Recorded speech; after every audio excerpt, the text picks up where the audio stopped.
एक social media post पर एक यूजर ने लिखा कि 2-4 अगर ऐसे और एक्सीडेंट हो गए तो यकीन मानिए गली मोहल्ले में रोज पटाखे चलते हैं वो बंद हो जाएंगे। एक सीनियर पुलिस अधिकारी के शब्दों में कहूं तो गोली चलाने वाले और चलवाने वालों को एक डर होना चाहिए कि अगर आपने ऐसा किया तो आप पर भी गोली ही चलेगी। जी, हम बात कर रहे हैं झारखंड में अमन साहू एनकाउंटर की, जो कानपुर वाले विकास दुबे की तरह हुआ है।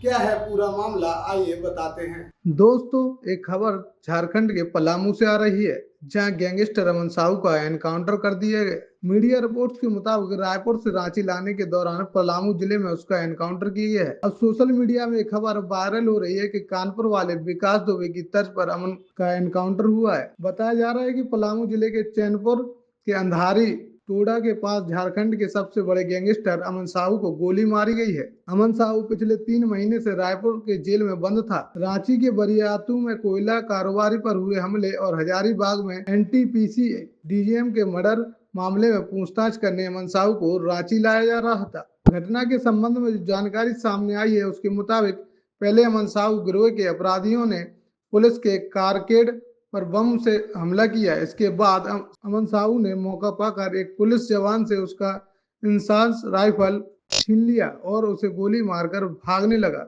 इसके बाद एटीएस की टीम एक्शन मोड में आ गई और अमन साहू को सरेंडर करने को कहा, लेकिन अमन साहू गोलीबारी करते हुए भागने लगा। जिसके बाद एटीएस की टीम ने आत्मरक्षा में जवाबी कार्रवाई की, जिसमें अमन साहू को गोली लगी और उसकी मौके पर ही मौत हो गई। इधर गोलीबारी में घायल जवान को इलाज के लिए अस्पताल में भर्ती कराया गया है। पुलिस ने मौके पर पहुंचकर स्थिति को नियंत्रण में कर लिया है और मामले की जांच शुरू कर दी है। सुरक्षा एजेंसियां भी घटना से जुड़े अन्य पहलुओं पर जांच कर रही हैं। बता दें कि रायपुर जेल में बंद अपराधी अमन साहू को पिछले 3 साल में 10 बार एक जेल से दूसरे जेल में शिफ्ट किया गया।